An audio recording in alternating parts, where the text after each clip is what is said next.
Arestado na ang suspect sa pamamaril sa isang negosyante noong nakarang linggo sa Lucena, Quezon. Giit niya, napag-utusan lang siya ng pinagkakautangan umano na tao ng biktima. Balita natin ni John Consulta, exclusive. Eksklusibong naibalita sa 24 oras itong Huwebes ang malapitang pamamaril ng lalaking ito sa isang meat shop sa Lucena, Quezon, pero nagbintis ang bala at tumama sa isang mamimili. Wala pang isang linggo, naaresto ang suspect na si Eder Reniza na nagtago sa bayan ng Gumaka. Sa isang bakanteng lote, nabawi ang hooded sweater na sinuot ng suspect sa pag-atake. Na-recover naman ang kanyang caliber 38 na baril sa isang pusher na pinagbentahan daw niya kapalit ng droga.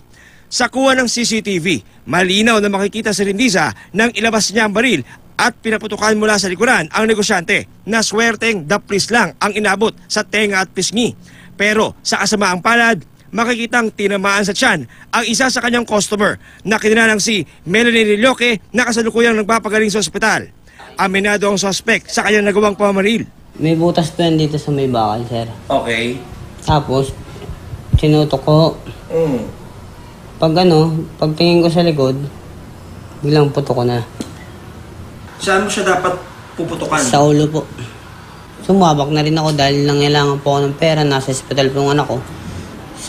Sumugal ako sa ganyan. Sa tulong ng CCTV at nung maipalabas sa 24 oras, natuntun natin kung nasaan yung suspect. Dahil dun sa tulong ng mga concerned citizen, kasi yung number ko mismo ang na-i-flash sa TV. So yun, maraming tumawag at yung suspect mismo napanood niya yung kanyang ginawa. Bahagyang nagkatensyon nang maghanap ang suspect at mga biktima ng pamamaril. Yung nag-abot sa'yo ng baril, sino yun? Pinsan ko po.